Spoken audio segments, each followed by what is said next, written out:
Magic has been described as a form of technology, technology being the practical application of knowledge in a particular area. More specifically, technology is the practical application of scientific knowledge. Using this definition, magic would be the religious equivalent to science's technology.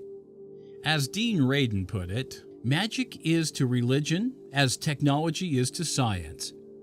Magic, then, is simply the practical application of religious principles or beliefs. As science fiction writer Arthur C. Clarke put it in his Third Law, there really is no difference between technology and magic. As Dean Radin describes it, religion is a faith-based belief system on the nature of reality. Magic is the application of that faith, religious or scientific, in order to control that reality.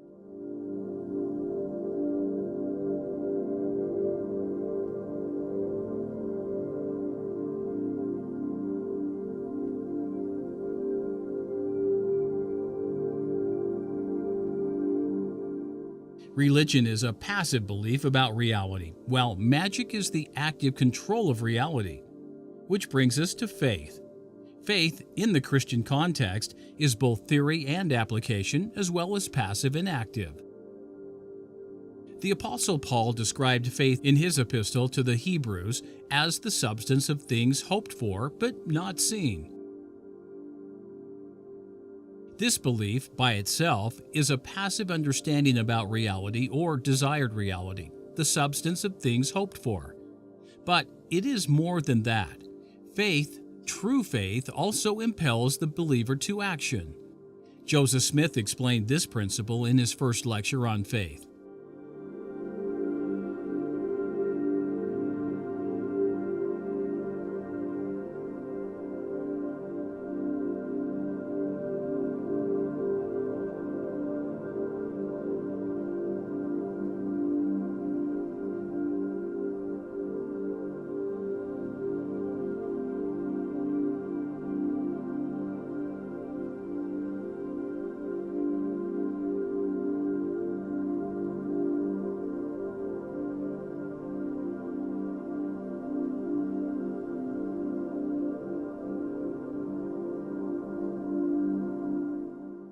Paul provided examples of faith as the cause of action in his epistle.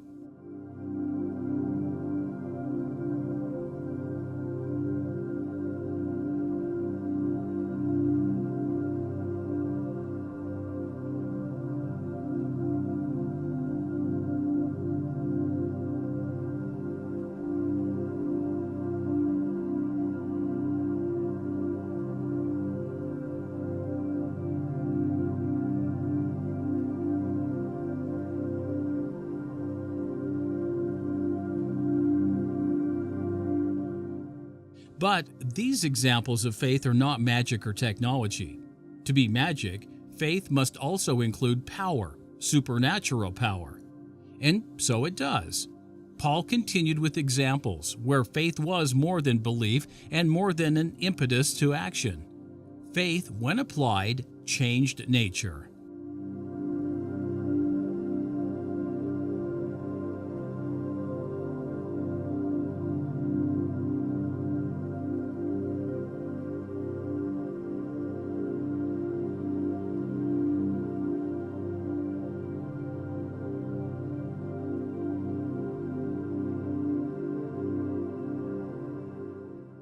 Joseph Smith declared that faith was more than belief and more than a principle of action. It was a principle of power.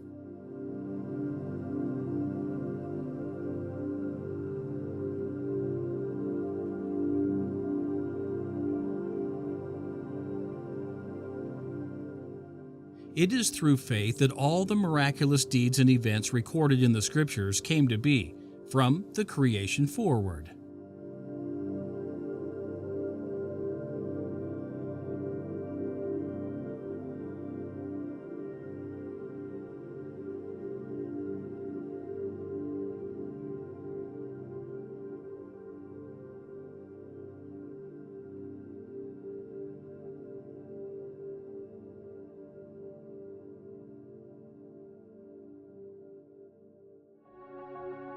If magic is the practical application of religion and is fundamental to the gospel of Jesus Christ, which it is, then what is faith?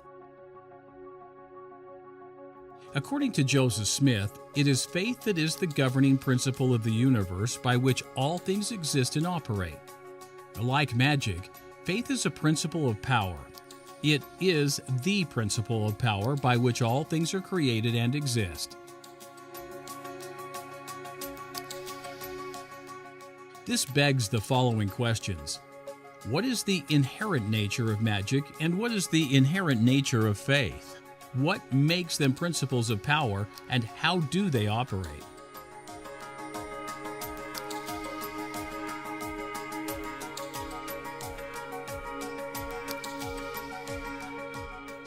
As we have noted before, real magic is intentional magic, a mental act that directly affects the physical world in some way. Prayer, incantation, and ritual are forms of this kind of magic. Magic is not recognized by modern science, since it violates what it believes to be principles, conventions, and laws. Yet, as science itself has demonstrated, it works. Dean Radin believes that magic is simply the effects of consciousness independent of space and time. And the idea of it is that if you take the notion of non-local consciousness as a real construct, you simply say, we think that is real, and we have lots of scientific reasons for that, and there's philosophical reasons, it's a leading edge of science. What do we do with that idea? Well, the first thing that you notice is you go back through the history of the esoteric traditions, all the way back to shamanism, and that is the perennial philosophy. It is codified in basically two forms. One is consciousness is fundamental, and consciousness comes before space and time. That's like the most pithy way you can shove together 50,000 years of esoteric lore. If that is true, if that lore is true, it means that our esoteric ideas about magic are also true. Joseph Smith would have concurred with Dr. Radin's formulation that the power behind real magic is mental intent or consciousness.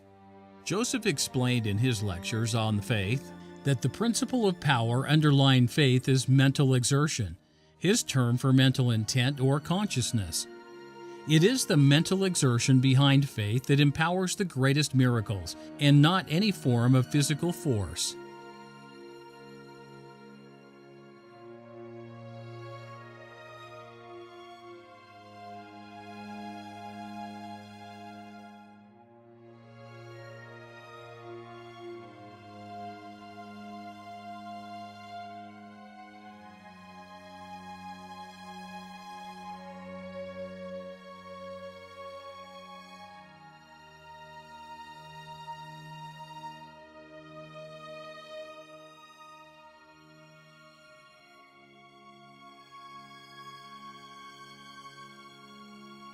Magic encompasses three modes of expression: divination, force of will, and theurgy, all of which are also aspects of the gospel and the fruits of faith. And so you could say, well, let's do a synthesis of all of this scrambled lore about magic. What does it mean? It comes down to three things. You have divination, the ability to see at a distance through space and time. You have force of will.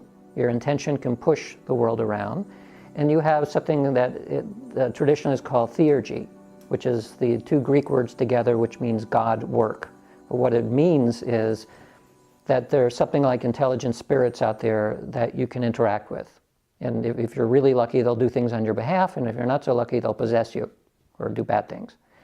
So that's what it is: divination, force of will, and theurgy. That's what magic is about. These three modes of magic are also, not surprisingly, manifestations of the Spirit through the exercise of faith. Through the Spirit, a man can have the gift of prophecy, which magic calls divination. The Spirit also manifests itself in the working of all forms of miracles. The magic term of this is force of will, whereby the physical world is affected according to intent. Magical theurgy is also present in the gifts of the Spirit. The Holy Ghost, who manifests these powers, is a spirit working at the behest of a man. Furthermore, this same Spirit allows a man to discern other spirits and, if need be, command them. In summary, faith and magic share all the same functions and attributes.